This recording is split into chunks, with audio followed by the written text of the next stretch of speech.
जय गुरु जी संगत जी, शुक्राना गुरु जी संगत जी। गुरु जी की आज्ञा से और हुक्म से आज जो डिवाइन बुक दिव्य आभा का सत्संग हम सब पढ़ेंगे, सुनेंगे और अपना कल्याण करवाएंगे, वो जीतू जी का है गुड़गांव से। उन्होंने अपना इसमें एक्सपीरियंस लिखा है, अपना सत्संग लिखा है कि कैसे गुरु जी ने उनकी रक्षा की। और जो उन्होंने इस सत्संग में शेयर किया है वो यही है कि कैसे उनके पिता के गुरुजी रक्षक बने। तो उन्होंने जो सत्संग शेयर किया है वो है पितृ रक्षक गुरुजी। संगत जी, हम सबको पता है, हम सब जानते हैं कि परम पिता परमेश्वर गुरु जी हम सबका कल्याण करने के लिए ही इस धरती पर आए और भगवान साक्षात इस धरती पर आए और मनुष्य रूप का उन्होंने चोला धारण किया। हम सबके बीच में वो एक मनुष्य की तरह, जैसे एक साधारण मनुष्य होता है वैसे रहे और हम सब के ऊपर अपनी कृपा बरसाई उन्होंने, हम सबका उन्होंने कल्याण किया। इस ब्लेसिंग को हम जितनी जितनी बार सोचते हैं, हम जितनी बार समझने की कोशिश करते हैं, क्योंकि गुरु जी को तो हम कभी इस चीज़ को समझ ही नहीं सकते कि हमने कौन सा कोई काम अच्छा किया जो गुरु जी ने हमें देखा, हमने देख के हमें अपना बनाया, है ना। कुछ तो किया ही होगा, है ना। कोई तो बुरे कर्मों में एक अच्छा कर्म गुरु जी को हमारे भाग गया होगा हमारा, और उन्होंने हमें अपनी शरण में लिया। तो अब हम जब गुरु जी की शरण में हैं तो हम सबको ये कोशिश करनी चाहिए कि हम किसी भी तरीके के आडंबरों में ना पड़ें, किसी भी तरीके के दिखावों में ना पड़ें। गुरु जी ने जैसा एक सिंपल सादा सा प्रोटोकॉल बनाया, without any there will there are no मतलब डाउट्स इन दैट, कि गुरु जी ने कोई उसमें डाउट्स की गुंजाइश ही नहीं छोड़ी कि किसी तरीके के शक रखो, वहम रखो, किसी तरह के मंशा रखो, किसी भी तरीके की कोई इफ़ एंड बट रखो, no ifs and no buts. और गुरु जी ने हमें हर तरीके के वहमों से भी बाहर निकाला। मतलब Guruji made a life so simple, so easy, कि पहले हम सिर्फ कहते ना गोल घुमैया में घूमते रह जाते थे, घूमते ही रह जा रहे थे, सिर्फ रिचुअल्स में पड़े थे। ऐसा कर लें तो ऐसा होगा, ऐसा कर लें तो वैसा होगा, ये कर लेंगे तो भगवान खुश हो जाएंगे, है ना। और पंडित जो होते हैं हमें गाइड करते रहते थे। तो और हम उनकी बताई हुई चीज़ों पे जब इंसान परेशान होता है तो बहुत इधर उधर भटका करता है ना। पर जब तक हम गुरुजी से नहीं जुड़े थे ये भटकन हमारी तब तक ही थी।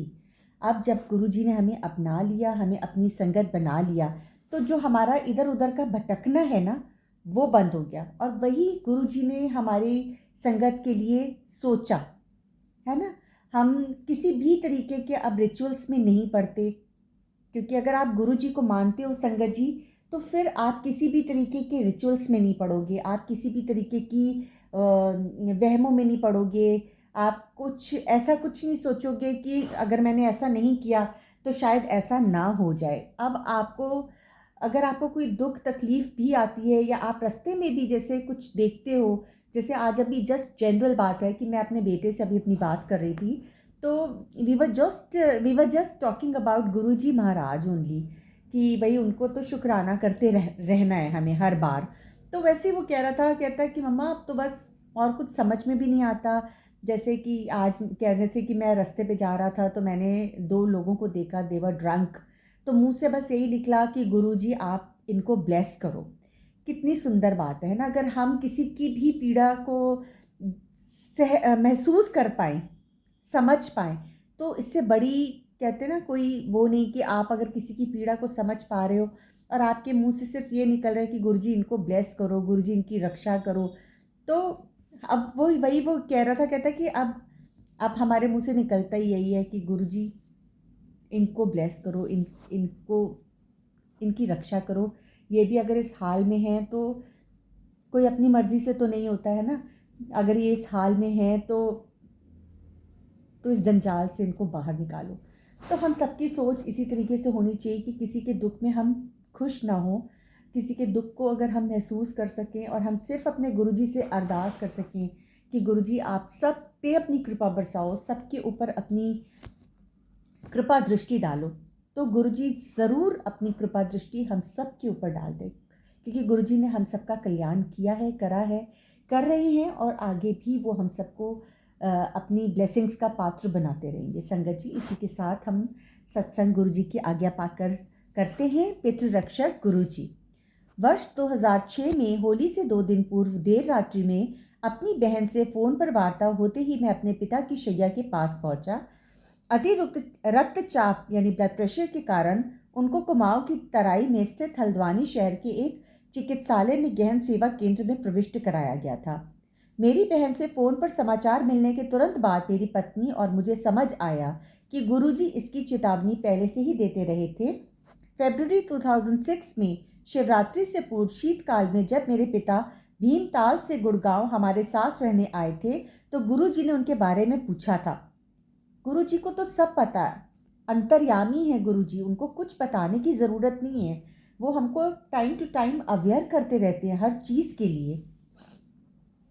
गुरुजी जानना चाहते थे कि क्या वह शिवरात्रि से पहले ही घर वापस चले गए हैं, जो सत्य था। गुरुजी ने एक अन्य भक्त मेरे मामा जी कर्नल जोशी, जो सेवानिवृत्त यानी रिटायर्ड हैं, के द्वारा संदेशा भी दिया था कि मेरे पिता मेरे पास रहने के लिए आ जाए। गुरुजी के इस भविष्य सूचक कथन को हमने अनसुना कर दिया था। अतः मेरे पिता उस उच्च रक्तचाप के दौर से बच नहीं पाए। जब यह अनहोनी हुई, वह हल्द्वानी से वापस भीमताल अपने घर जा रहे थे। वह जीवन बीमा निगम से सेवानिवृत्त हुए थे और हल्द्वानी में उस संस्था द्वारा आयोजित एक समारोह में भाग लेने आए थे। दौरे का आवेग बहुत अधिक था और यदि गुरु कृपा नहीं होती तो प्राण घातक हो सकता था। रक्तचाप का बढ़ने से मेरे पिता की नकसीर फूट गई थी और इस प्रकार रक्त धमनियों पर उसके प्रभाव कम हो गया था। यदि ऐसा नहीं हुआ होता तो संभवतः घातक हृदय का दौरा पड़ता और पक्षाघात हो जाता। आईसीयू में मुझे पश्चाताप करते हुए पिता मिले। उन्हें गुरुजी का कथन न मानने पर अपनी भूल का आभास हो रहा था। मतलब अंकल वॉज रियलाइजिंग कि उनसे गलती हुई कि उन्होंने गुरुजी की कही हुई बात को नहीं माना, अनसुना किया। परंतु गुरुजी को ही दया से वह एक रात्रि चिकित्सालय में बिताकर घर आ गए। हल्द्वानी में ही एक सप्ताह स्वास्थ्य लाभ करने के पश्चात हम सब गुड़गांव आए। वहीं पर स्वास्थ्य लाभ करते हुए मेरे पिता ने मुझे कहा कि गुरुजी उन्हें बड़े मंदिर में कुछ समय व्यतीत करने दी। मुझे अपने पिता के रक्तचाप की अत्यधिक चिंता थी। वह कम नहीं हो रहा था। यह चिंता व्यर्थ ही थी क्योंकि हम सब गुरुजी की शरण में थे। दयावान रक्षक पिता समान गुरुजी हमारे कष्ट दूर करने में लग गए। सर्वप्रथम उन्होंने मेरे पिता को उनकी अव्यक्त कामना के अनुसार बड़े मंदिर जाने दिया। फिर मेरे पिता को एक तांबे का लोटा लाने को कहा, जिसे अभिमंत्रित करके उन्होंने उसका जल पीने को कहा। मेरे पिताजी ने गुरुजी की सब बातें मानी। वह मंदिर गए, उन्होंने जल ग्रहण किया और पेट भरकर लंगर भी खाया, क्योंकि लंगर हम सबके लिए दवाई है। It's just like a medicine. यह चिकित्सक के निर्देशों के विपरीत था। मतलब चिकित्सक जो थे उन्होंने उनको मना किया था कि जैसे स्पाइसी खाना नहीं खाना, ज़्यादा नमक वाला खाना, जैसे हाई ब्लड प्रेशर में डॉक्टर्स आपको हमेशा बोलते हैं। बट उन्होंने उनकी बात को ना मानते हुए उसके अगेंस्ट जाते हुए उन्होंने लंगर प्रसाद किया। उन्हें हल्का लवण रहित भोजन खाना था। निश्चित रूप से गुरुजी का लंगर इस प्रकार का नहीं होता। गुरुजी तो अपने लंगर प्रसाद में बहुत सारी मिर्ची डलवा के खिलाया करते थे। मेरे पिता को पूर्ण शैया विश्राम का भी निर्देश था, पर वह बड़े मंदिर में बैसाखी समारोह के आयोजन में लगे रहे। गुड़गांव आने के 3 सप्ताह उपरांत हम चमत्कृत हो रहे थे। उस मायावी अभिमंत्रित लोटे से जल ग्रहण करने के कुछ दिन बाद ही उनके स्वास्थ्य में अभूतपूर्व सुधार आया। उनका रक्तचाप भी कम हो गया। मतलब उनका ब्लड प्रेशर जो पहले बहुत ज़्यादा था वो कम हो गया। गुरुजी के आशीर्वाद से न केवल रक्तचाप कम हुआ, उससे चिकित्सक की दी हुई औषधियाँ भी व्यर्थ हो गई। एक बार पुनः आस्था और विश्वास से चिकित्सा विज्ञान को चुनौती दी थी। मेरे पिता के लिए गुरुजी जीवन रक्षक सिद्ध हुए। मेरी पत्नी और मुझे गुरुजी की दया और कृपा के इतने अधिक सुअवसर प्राप्त हुए हैं कि उनका हृदय से आभार प्रकट करने के लिए हमारे पास शब्द नहीं है। यदि वह अनुमति दें तो हम यह जीवन उनके कमल चरणों में व्यतीत करना चाहेंगे। गुरुजी को सादर हमारा प्रणाम है। बहुत बहुत खूबसूरत सा सत्संग, बहुत बहुत प्यारा सा सत्संग अंकल का। संगत जी, गुरु जी इसी तरीके से अपनी हर एक संगत के ऊपर कृपा बरसाते हैं, सबकी रक्षा करते हैं और हमें अपने आने वाले, जैसे हमारे पे कुछ प्रॉब्लम आ रही होती ना, तो गुरु जी हमें कहीं ना कहीं कुछ ना कुछ संकेत देते हैं।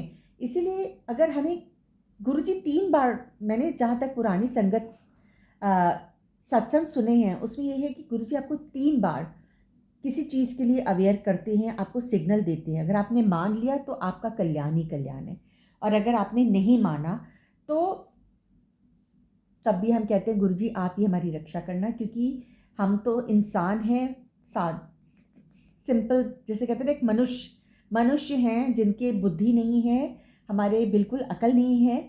गुरु जी आप हम सब के ऊपर अपनी कृपा बरसाना और हम सब की राह जिंदगी की सरल बनाना, सुगम बनाना। संगत जी कल हम नया सत्संग पढ़ेंगे, सुनेंगे, वो कि श्रीमती जोगा चीमा आंटी जी का है चंडीगढ़ से। कल हम उनका सत्संग पढ़ेंगे और अपना कल्याण करवाएंगे। गुरु जी हम सबको ब्लेस करें, हम सबका कल्याण करें, और अगर गुरु जी कोई भूल चूक हो गई हो तो माफ़ करें। जय गुरु जी, शुक्राना गुरु जी।